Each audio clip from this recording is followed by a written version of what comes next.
तो गठबंधन बनेंगे, टूटेंगे 2027 के चुनाव से पहले, और वो सत्ताधारी दल के से भी टूटेंगे और विपक्षी दल से भी टूटेंगे, नए गठबंधन बनेंगे। अभी बहुत सारी चीजें होंगी। तो आप सरकार में भी रहें और आप उसका विरोध भी करें, तो ये क्या दर्शाता है कि कहीं ना कहीं आप भी दबाव की रणनीति कर रहे हैं और किसी और के इशारे पे बोल रहे हैं। भारतीय जनता पार्टी हो या सत्ता में रहने वाली कोई भी राष्ट्रीय पार्टी हो, वो अपने सहयोगी दलों को और छोटी पार्टियों को कभी मजबूत नहीं करती, उनको खत्म करने का काम करती है। नमस्कार, 4 PM पर आप सभी का स्वागत है। मैं हूं आपके साथ अब्दुल करीम।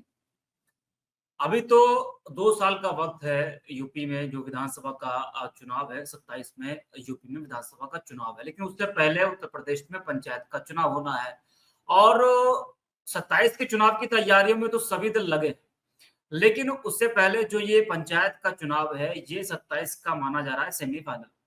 इसकी तैयारियों में भी सभी दल जोर शोर से लगे हैं। लेकिन कल जो अपना दल इसकी जो राष्ट्रीय अध्यक्ष हैं अनुप्रिया पटेल, उन्होंने जो प्रयागराज में बयान दिया, जब उनसे मीडिया ने सवाल किया पंचायत चुनाव को लेकर कि आपका किससे गठबंधन होगा, बीजेपी के साथ होगा या फिर अकेले आप चुनाव लड़ेंगे, तो उन्होंने एक बात कही। उन्होंने कहा कि गठबंधन के बारे में कोई बातचीत अभी नहीं हुई है और उनकी पार्टी पंचायत चुनाव में उत्तर प्रदेश में अकेले चुनाव लड़ेगी। ये बड़ा बयान अनुप्रिया पटेल ने दिया और एक बड़ा झटका बीजेपी को भी दिया। जी हाँ। और उसके बाद जो है, जो बीजेपी के और सहयोगी दल हैं, राजभर हैं, संजय निषाद, उनके बारे में भी सूत्रों के हवाले से खबर आई कि जो है वो भी पंचायत चुनाव में अकेले लड़ने की तैयारी में लगे हैं। यानी कि जो बीजेपी के सहयोगी दल हैं, वो पंचायत चुनाव में अकेले उतरने की तैयारी कर रहे हैं। अब विधानसभा चुनाव में ये लोग बीजेपी के साथ रहेंगे या उस वक्त भी अलग होंगे, अभी इसके बारे में कुछ भी नहीं कहा जा सकता है, जल्दबाजी होगी कहना। लेकिन पंचायत चुनाव की जो शुरुआत है वो तेज हो चुकी है और सहयोगियों ने बीजेपी को बड़ा झटका देना भी शुरू कर दिया है। लेकिन जो अनुप्रिया पटेल है, इनकी नाराजगी बीजेपी से उत्तर प्रदेश में योगी से काफी पहले से देखने को मिल रही है। पिछले साल आपने देखा था किस तरीके से आरक्षण को लेकर अनुप्रिया पटेल ने एक चिट्ठी लिखी थी योगी आदित्यनाथ को, और शिक्षक भर्ती के जो अभ्यर्थी है जो लगातार आंदोलन कर रहे हैं उनके बारे में भी आवाज उठाई थी। और जो उनके पति हैं आशीष पटेल, उन्होंने तो सीधा एसटीएफ पर आरोप लगाया था कि जो है उनकी जान को खतरा है ना। तमाम तरह के आरोप आशीष पटेल ने भी योगी सरकार पर उस वक्त लगाए थे। तो अनुप्रिया पटेल और योगी आदित्यनाथ के बीच में कुछ भी ठीक पहले से नहीं चल रहा, और जो जानकार है कई लोग हैं वो यही कह रहे हैं कि जिस तरीके से योगी आदित्यनाथ और अनुप्रिया पटेल में बन नहीं रही है, उसकी वजह से उन्होंने ये ऐलान किया है। लेकिन अभी जो है कुछ कंफर्म नहीं कि ये जो गठबंधन होगा या नहीं होगा, लेकिन अनुप्रिया ने बता दिया है कि उनकी पार्टी पंचायत चुनाव में अकेले चुनाव लड़ेगी। ये बीजेपी के लिए कितना बड़ा झटका है, वरिष्ठ पत्रकार केपी मलिक जी जुड़ चुके हमारे साथ। सर, आपका स्वागत है 4 PM पर। जी नमस्कार। सर, जी क्या नमस्कार। कुछ कहेंगे इस तरीके से अनुप्रिया पटेल का जो बयान सामने आया पंचायत चुनाव को लेकर, जब वो प्रयागराज पहुंची थी एक कार्यक्रम में, तो मीडिया ने सवाल किया तो एक बड़ा उन्होंने बयान दिया कि पंचायत चुनाव में उनकी पार्टी अकेले उत्तर प्रदेश में चुनाव लड़ेगी, और उन्होंने अपने पार्टी कार्यकर्ताओं को बोल भी दिया कि वो तैयारियों में लगे। सर, इस बयान को आप कैसे देख रहे हैं और बीजेपी के लिए कितना बड़ा झटका हो सकता है ये?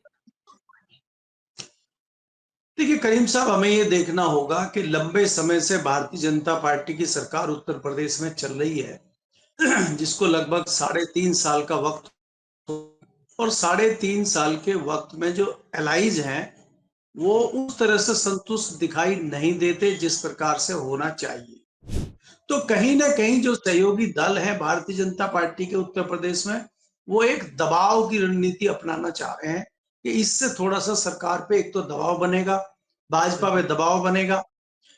तो एक ये, मैं इसको अगर एक लाइन में आप कहें तो हम इसको कह सकते हैं कि ये दबाव बनाने की राजनीति जो सहयोगी दल हैं वो कर रहे हैं, नंबर 1। नंबर 2 ये है कि जिस प्रकार से ये चाहे कितने भी दल हों, आप उसमें राष्ट्रीय लोकदल को भी जोड़ लीजिए, बाकी जो अनुप्रिया पटेल की पार्टी है उसको जोड़ लीजिए, निषाद पार्टी को जोड़ लीजिए, सुभाषपा को जोड़ लीजिए, ये सारी पार्टियां वो हैं जो पिछड़े और दलितों की पार्टी है या पिछड़े अति पिछड़ों की पार्टियां हैं, और इसमें जो उनके वोटर हैं वो उसी कैटेगरी से आते हैं। तो और और पिछले दिनों हमने ये देखा है 2024 के चुनाव में कि जिस प्रकार से इन मतदाताओं में टूट हुई है, गठबंधन जो समाजवादी पार्टी का और कांग्रेस है उस तरफ ये गए हैं, तो उससे सत्ते में कहीं ना कहीं भारतीय जनता पार्टी भी है, जो मैं लगातार कहता हूं। तो भारतीय जनता पार्टी भी सोचती है कि इसमें ये एक हिसाब से परीक्षा है सबकी कि कितना ये अपने लोगों को अपने साथ ला सकते हैं। यहाँ समाजवादी पार्टी का भी एग्जाम है, उनकी भी परीक्षा है कि उनके साथ कितने हैं, क्योंकि ये जो चुनाव होते हैं पंचायत के, इसमें कोई सिंबल तो होता नहीं है पार्टी का। इसमें कौन किसके साथ जुड़ा हुआ है, कौन किस दल के साथ कनेक्टेड है और कौन जीत के आ रहा है, उससे ही एक आकलन लगाया जाता है। तो अब ये हो रहा है कि ये पार्टियों के पास एक मौका है, इन पार्टियों को भी पता है कि अगर हम दमखम नहीं दिखा पाए अपने क्षेत्र में, तो कल को भारतीय जनता पार्टी हमें हल्के में ले सकती है। कल को भारतीय जनता पार्टी कह सकती है कि तुम लोगों का तो जनाधार खत्म हो गया है, तुम्हारे साथ तो ग्राउंड पे लोग हैं ही नहीं। तो इसलिए अपना दमखम दिखाने के लिए भी ये पार्टियां अब अधिक से अधिक अपने लोगों को चुनाव लड़ाना चाहती हैं। और अगर गठबंधन की बात है तो इनका इनका कहना है कि गठबंधन हमारा विधानसभा में है, लोकसभा में है। तो बाकी ये जो पंचायत चुनाव है, इसमें गठबंधन बहुत जरूरी नहीं होता, लेकिन सत्ताधारी दल चाहता है कि उसी के नेतृत्व में चुनाव हो, उसी के हिसाब से चुनाव हो। अगर इस तरह की चीज होगी और वो अपने सहयोगी दलों को ही टिकट दे देगा, तो फिर वो सत्ताधारी दल क्या करेगा, उसके कार्यकर्ता क्या करेंगे? तो इसमें थोड़ी टकराव की चीजें होती हैं, लेकिन जो सहयोगी दल है, छोटी पार्टियां हैं, वो अपना अस्तित्व बनाए रखने के लिए, अपनी मजबूती बनाए रखने के लिए इस तरह की रणनीति करती हैं। और ये कोई नई बात नहीं है, हर चुनाव में होता है। जी। लेकिन सर क्या लगता है कि अगर मान लीजिए पंचायत चुनाव के बाद जो 27 का चुनाव आएगा, अगर मान लीजिए उसमें अलायंस नहीं होता है या पंचायत चुनाव में नहीं अलायंस हो रहा है, तो बीजेपी पर फर्क पड़ेगा? क्योंकि देखिए अगर हमने देखा जो 24 का लोकसभा का चुनाव हमने देखा, उसमें कई आरोप जो है जो बीजेपी के सहयोगी दल है उनके ऊपर लगे कि आपका कोई खास प्रदर्शन नहीं रहा, कोई सहयोग आपका हमको सही से नहीं मिला। अगर हम बात करें अपना दल की तो रॉबर्ट्सगंज ये सीट हार गई, मिर्जापुर अकेली जीती, वो कैसे जीती वो सबको पता है। तो क्या लगता है कि अगर मान लीजिए कि साथ आए या फिर नहीं आए तो बीजेपी पर कोई फर्क नहीं पड़ेगा? और जो दबाव बनाने की जो राजनीति आपने कही है, तो अगर 24 के प्रदर्शन को देखें इन लोगों के, तो उससे तो लगता है कि बीजेपी पर कोई फर्क नहीं पड़ने वाला है। नहीं, देखिए अभी परिस्थितियां अलग हैं जी। और अभी चुनाव में, विधानसभा चुनाव में समय है। हाँ। 1.5 साल के लगभग का चुनाव है। अब 1.5 साल में बहुत सारी परिस्थितियां बदलती हैं बिल्कुल। और जो सामने चीजें दिखाई दे रही हैं, अभी खाली आप एनडीए की बात ना करें, जो इंडिया गठबंधन है जिसके तहत समाजवादी पार्टी और कांग्रेस एक साथ हैं, जरूरी नहीं है कि वो भी एक साथ रहेंगे। उनका गठबंधन भी टूट सकता है, क्योंकि कांग्रेस भी देख रही है कि उसका जो महत्वपूर्ण पुराना वोटर है, जिसमें से अधिकतर दलित समाज और पिछड़े समाज से आता है, उसने कांग्रेस को वोट देने का काम किया है या अखिलेश को वोट देने का काम किया है। तो उस पर कांग्रेस भी एक ये निर्णय ले सकती है कि वो अकेले चुनाव लड़े, क्योंकि वो जानती है सरकार नहीं बनेगी, लेकिन अपने कैडर को मजबूत करने के लिए, अपनी पार्टी को खड़ी करने के लिए अगर कांग्रेस भी इस तरह का निर्णय लेती है, तो ये कोई बहुत बड़ी बात नहीं होगी। तो गठबंधन बनेंगे, टूटेंगे 2027 के चुनाव से पहले, और वो सत्ताधारी दल के से भी टूटेंगे और विपक्षी दल से भी टूटेंगे, नए गठबंधन बनेंगे। अभी बहुत सारी चीजें होंगी। लेकिन अगर हम यहाँ बात पंचायत चुनाव की करते हैं, तो पंचायत चुनाव में ये है कि तमाम दल, जैसे कि 3 महत्वपूर्ण दल आज उत्तर प्रदेश में भारतीय जनता पार्टी की सरकार के साथ एलाइज हैं। आप जी। सरकार में रहते हुए सरकार के खिलाफ बात कर रहे हैं, तो ये जताता है कि कहीं ना कहीं आप सरकार के ऊपर दबाव बना रहे हैं और अपना अस्तित्व दिखाने की कोशिश कर रहे हैं। क्योंकि भारतीय जनता पार्टी की सरकार पूर्ण बहुमत की सरकार है, एलायंस की कोई बहुत ज्यादा जरूरत भारतीय जनता पार्टी की सरकार को दिखाई नहीं दे रही है। तो भाजपा इनको बहुत महत्व नहीं दे रही है और इनको महत्व चाहिए, क्योंकि इनकी आदतें वो है कि ये इनका अपना इंडिपेंडेंट मंत्रालय इनके पास हो, उसमें ये अपने तरीके से काम करें। वो भारतीय जनता पार्टी की सरकार में ये लोग कर नहीं पा रहे हैं। तो कहीं ना कहीं मोटा मोटी अगर हम बार बार आकलन चीज का करते हैं, तो यही आता है कहीं ना कहीं दबाव की रणनीति है और कुछ नहीं है। जी। हम्म। लेकिन सर जो तालमेल की अगर हम बात करें अपना दल की, अनुप्रिया पटेल की, अगर हम पंचायत चुनाव को भी साइड में कर देते हैं, पहले से ही बीते साल भी आपने देखा किस तरीके से अनुप्रिया पटेल ने कई आरोप योगी सरकार पर लगाए, आरक्षण को लेकर चिट्ठी लिखी, शिक्षक अभ्यर्थियों का मामला उठाया, मतलब कि अपनी ही सरकार को उन्होंने घेरा। आशीष पटेल ने किस तरीके से आरोप लगाया, अपनी जान को खतरा बताया। तो जिस तरीके से जो रवैया रहा है और जो तालमेल नहीं बैठ पा रहा है अनुप्रिया पटेल और योगी आदित्यनाथ के बीच का, ये भी एक वजह हो सकती है। नहीं, ये बिल्कुल वजह है, क्योंकि आप जानते हैं कि भारतीय जनता पार्टी में दिल्ली में और लखनऊ में तल्खी है और अनुप्रिया पटेल केंद्र में मंत्री हैं, केंद्र से जुड़ी हुई हैं, केंद्र में उनके रिश्ते जो केंद्र नेतृत्व भारतीय जनता पार्टी का है उसके साथ बहुत अच्छे हैं और कहीं ना कहीं उनकी जो है बहुत अच्छी बात नहीं बन रही है प्रदेश के नेतृत्व से या योगी जी से, तो इससे वो खपा रहती हैं और बीच बीच में आरोप प्रत्यारोप का दौर चलता रहता है। तो ये नई बात नहीं है और एक मौका आज की डेट में मिल गया है अनुप्रिया पटेल को, तो अनुप्रिया पटेल ने इस तरह की एक चीज करी है या बयान दिया है कि उस बयान के आज हम और आप बैठ के चर्चा इसीलिए कर रहे हैं कि कहीं ना कहीं ये चीज दिल्ली और लखनऊ के बीच चलती रही है। आपको याद होगा कि अनुप्रिया पटेल ने पहले भी एक पत्र लिखा था, सनसनी मची थी और उनके जो पति उत्तर प्रदेश सरकार में मंत्री थे उन्होंने भी तमाम आरोप सरकार पे लगाए थे। तो आप सरकार में भी रहें और आप उसका विरोध भी करें, तो ये क्या दर्शाता है कि कहीं ना कहीं आप भी दबाव की रणनीति कर रहे हैं और किसी और के इशारे पे बोल रहे हैं। तो ये नूरा कुश्ती भारतीय जनता पार्टी में चलती रहती है और अभी तो भारतीय जनता पार्टी में बहुत सारी चीजें आपको दिखाई दे रही हैं जो दिल्ली का और लखनऊ का टकराट का नतीजा है, वो हो सकता है आपको आने वाले समय में दिखाई देगा भारतीय जनता पार्टी में। तो भारतीय जनता पार्टी के लिए कोई बहुत बड़ी चीजें नहीं है। भारतीय जनता पार्टी एक अलग हिसाब से चुनाव लड़ती है, एक अलग तरीके से चुनाव लड़ती है और अभी तो वो दूसरे मामलों में उलझी हुई है। अभी पहले वो अपने दूसरे मामले सुलटाने में लगी हुई है। जब वो सारे मामले सुलट जाएंगे तो वो चुनाव के बारे में, एलाइज के बारे में और एनडीए के उत्तर प्रदेश के सहयोगी के बारे में सोचना शुरू करेगी कि उनको कैसे साधना है। अभी तो आपको प्रदेश में भी नया अध्यक्ष मिलने जा रहा है, केंद्र में भी नया अध्यक्ष बनेगा, तो तब पार्टी उस हिसाब से काम करेगी। अभी कई लोग ये भी सोच के काम नहीं कर रहे हैं कि पता नहीं हम कल को रहेंगे कि नहीं रहेंगे। इसलिए भारतीय जनता पार्टी की तरफ से कोई बयान आपको सुनाई नहीं देगा। बाकी लोग की तरफ से बयान आ रहे हैं तो उसका कोई बहुत महत्वपूर्ण, मुझे इसलिए बयान में कोई बहुत महत्वपूर्ण नहीं लगता मेरे को, क्योंकि भारतीय जनता पार्टी का रिएक्शन उस पर आना बहुत जरूरी है। अखिलेश लगातार कह रहे हैं कि कई लोग उनके संपर्क में हैं, कई पिछड़े दलित नेता उनके साथ जा सकते हैं, लेकिन मेरा फिर यही कहना है कि आपके साथ जा सकते हैं तो वो 2027 में उनका पता लगेगा। तो 2027 अभी दूर है, दिल्ली अभी दूर है, तो अभी इंतजार करना होगा। जी।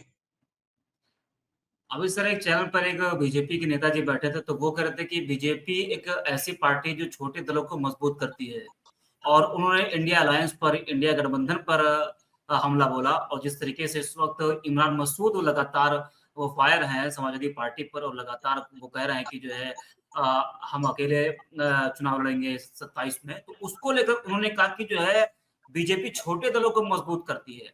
लेकिन जिस तरीके से आपने 2024 के लोकसभा के चुनाव में देखा, कम सीटें दी, ज्यादा सीटें मांगी जा रही थी और कई सहयोगी दल नाराज हुए, उसको लेकर क्या कहेंगे आपकी वाकई में जो बीजेपी वो छोटे दलों को मजबूत कर रही है? देखिए, भारतीय जनता पार्टी हो या सत्ता में रहने वाली कोई भी राष्ट्रीय पार्टी हो, वो अपने सहयोगी दलों को और छोटी पार्टियों को कभी मजबूत नहीं करती, उनको खत्म करने का काम करती है ताकि उसकी अपनी पार्टी मजबूत हो और अपनी पार्टी को मजबूत करने के लिए उनकी जो है उनको खत्म करने का काम करती रही है। ये इस तरह से भारतीय जनता पार्टी के लोगों के तमाम बयान आते हैं, किस लेवल के नेता हैं, क्या कहना चाहते हैं। वहां भी बयान आए हैं मध्य प्रदेश में भी मंत्री के, जो मध्य प्रदेश सरकार में मंत्री हैं, तो पार्टी भाग गई उनका बयान सुन के, पार्टी उस बयान के साथ ही नहीं आ रही है। तो ये कह देना कि पार्टी मजबूत करती है नहीं करती, वो सबके सामने है। अकाली दल को कितना मजबूत किया पंजाब में भारतीय जनता पार्टी ने, हरियाणा में चौटाला की पार्टी को कितना मजबूत किया भारतीय जनता पार्टी ने। तो भारतीय जनता पार्टी के साथ जो सहयोगी दल थे, कितना मजबूत बिहार में उन्होंने नीतीश कुमार की पार्टी को कर दिया, आज कहां से कहां पहुंचा दिया है। तो ये सारी बातें देखने वाली बातें हैं कि जो सामने दिखाई दे रहा है, कहने को आप कुछ भी कहते रहे, जो सामने दिख रहा है हमें उसकी बात करनी होगी। और इसमें खाली कोई भारतीय जनता पार्टी की बात नहीं है, इसमें कांग्रेस भी है। जो राष्ट्रीय दल है वो नहीं चाहता कि कोई भी जो छोटा दल है, प्रादेशिक दल है, वो उनके साथ दिक्कत करे, क्योंकि प्रॉब्लम तब होती जब कोई बड़ी सरकार बनाने की बात आती है, केंद्र में सरकार बनाने की बात आती है, तो फिर वो ब्लैकमेलिंग शुरू होती है। आज भी भारतीय जनता पार्टी की केंद्र में सरकार है, उनके पास बहुमत की कमी है, तो उसी बहुमत की कमी का फायदा स्थानीय दल उठा रहे हैं। आप देख रहे हैं कि आंध्र प्रदेश की पार्टी जो है, चंद्रबाबू की पार्टी, छोटी पार्टी है और भारतीय जनता पार्टी के नाक में एक हिसाब से दम किए हुए है, उसको ब्लैकमेल कर रही है। नीतीश कुमार को भले ही आपने कितना भी दबाया हो, लेकिन नीतीश कुमार से कहीं ना कहीं तो आप डरते हैं, क्योंकि आप उनके बलबूते पर सरकार चला रहे हैं। जयंत चौधरी जैसी पार्टी, जो राष्ट्रीय लोकदल की पार्टी है, जिसके मात्र 2 सांसद हैं, वो भी कहीं ना कहीं सत्ता में शामिल है और भारतीय जनता पार्टी की मजबूरी है उनको मंत्री बनाना। तो क्यों चाहेगी भारतीय जनता पार्टी ऐसे छोटे दलों को मजबूत क्यों करेगी? क्या आपको लगता है कि भारतीय जनता पार्टी राष्ट्रीय लोकदल को मजबूत करेगी? क्या आपको लगता है कि बिहार के इन चुनाव में भारतीय जनता पार्टी नीतीश कुमार को मजबूत करेगी? क्या आपको लगता है कि आंध्र प्रदेश में आने वाले चुनाव में चंद्रबाबू नायडू को भारतीय जनता पार्टी मजबूत करेगी? क्यों करेगी? वो खुद ही अपनी सरकार नहीं बनाएगी। तो ये बेकार की बातें हैं जो इस तरह की बात करते हैं। वो खाली रस्म अदायगी कर रहे हैं पार्टी के और चैनल पे बैठ के कुछ भी बोलने की बात कर रहे हैं। सच्चाई उसमें दूर-दूर तक मुझे कहीं दिखाई नहीं देती। जी। लेकिन सर, जो पिछड़ों का वोट बैंक है, जिस तरीके से मान लीजिए जो संजय निषाद हो गए, ओम प्रकाश राजभर हो गए, अनुप्रिया पटेल हो गए, तो पूर्वांचल में अच्छा खासा इनका जनाधार है, भले ही 24 के चुनाव में वो साथ में नहीं आया। तो क्या एक रणनीति के तहत ये किया जा रहा है कि आप लोगों का एक इम्तिहान होगा पंचायत के चुनाव में, ठीक है, आप अगर जाना चाहते तो आप जाइए, लड़िए, एक तरह का इम्तिहान होगा। अगर वो वोट बैंक इनके साथ में आता है, 27 में ये लोग साथ में होते हैं, तो इसका बड़ा फर्क आप देख रहे हैं? देखिए करीम साहब, अगर आप देखेंगे, जैसे आप 2027 की बात कर रहे हैं, 2024 को उस तरह देखिए आप। 2024 में एक नया मुद्दा आ गया था, जी, यही पार्टियां थी, हाशिए पे चली गई थी। निषाद पार्टी का क्या औकात रह गई थी, अनुप्रिया पटेल का क्या हुआ था, आपने खुद कहा भी कि किस प्रकार से वो अपनी एक सीट निकाल पाई थी। तो आप ये देखिए कि जिस प्रकार से पिछली बार ये हुआ है कि अंबेडकर का मुद्दा उठा, संविधान का मुद्दा उठा और वहां पे पिछड़ा और दलित जो है विपक्ष के साथ चला गया। ऐसी चीजें 2027 के चुनाव में नहीं होंगी, इसकी तो कोई गारंटी नहीं है। अभी तो जातीय जनगणना की भी बात होनी है, उस पर भी राजनीति होनी है। तो उससे कम से कम ये पता चलेगा जब ये चीजें धरातल पे आएंगी। अगर जातीय जनगणना हो रही है, नहीं हो रही है, उस पे क्या राजनीति हो रही है, वो भी बहुत महत्वपूर्ण योगदान या बहुत महत्वपूर्ण विषय इन वोटरों के हिसाब से रहेगा। ये पार्टियां कितना क्या कर पाएंगी, वो तो चुनाव में ही पता लगेगा। लेकिन आज की डेट में एक नया मुद्दा आ जाएगा। आप कैसे भूल सकते हैं कि मायावती ने जिस प्रकार से दोबारा आकाश आनंद को लॉन्च कर दिया, उसमें क्या रणनीति है, वो क्या देख रही हैं। चंद्रशेखर आजाद जिस प्रकार से अपनी तैयारी कर रहे हैं पूरे प्रदेश में चुनाव लड़ने के लिए, वो भी तो दलित और पिछड़ों की राजनीति कर रहे हैं, तो उनको कितना वोट मिलेगा। तो ये जो छोटे दल हैं जो आज पिछड़ों की, दलितों की उस पर राजनीति, वोट पे राजनीति कर रहे हैं, उनमें भी तो जो है सेंध लगाने का काम वो करेंगे, वही चंद्रशेखर करेंगे, या मायावती के पास भी जो बिखरा हुआ वोट है वो वापस जाएगा। तो परिस्थितियां बदलेंगी उस हिसाब से। आज ये जो पंचायत चुनाव हो रहे हैं, मैं अंत में ये कहना चाह रहा हूं, इसको बहुत ज्यादा उस तरह से प्रदेश की राजनीति या राष्ट्रीय राजनीति के रूप में नहीं देखना चाहिए। ये गांव की, जिले की, ब्लॉक की राजनीति होती है इसमें, और इसमें कोई सिंबल की बात नहीं होती है। तो इसको किसी दल से या किसी उससे जोड़ के नहीं देखना चाहिए। लेकिन बस इसमें एक ही चीज मुझे दिखाई देती है कि ये झुनझुना बजा के छोटे दल जो है सरकार को थोड़ा डराने या दबाने या थोड़ा सा अपना दबाव बनाने का काम कर रहे हैं। इसके अलावा मुझे इसमें कोई बहुत बड़ी राजनीति दिखाई नहीं देती। जी। ठीक सर, आपका धन्यवाद जुड़ने के लिए हमारे साथ। तो वरिष्ठ पत्रकार के अभिमन्यु जी को भी आप सुन रहे थे। बाकी आज के लिए इतना ही। आप देखते रहिए 4PM।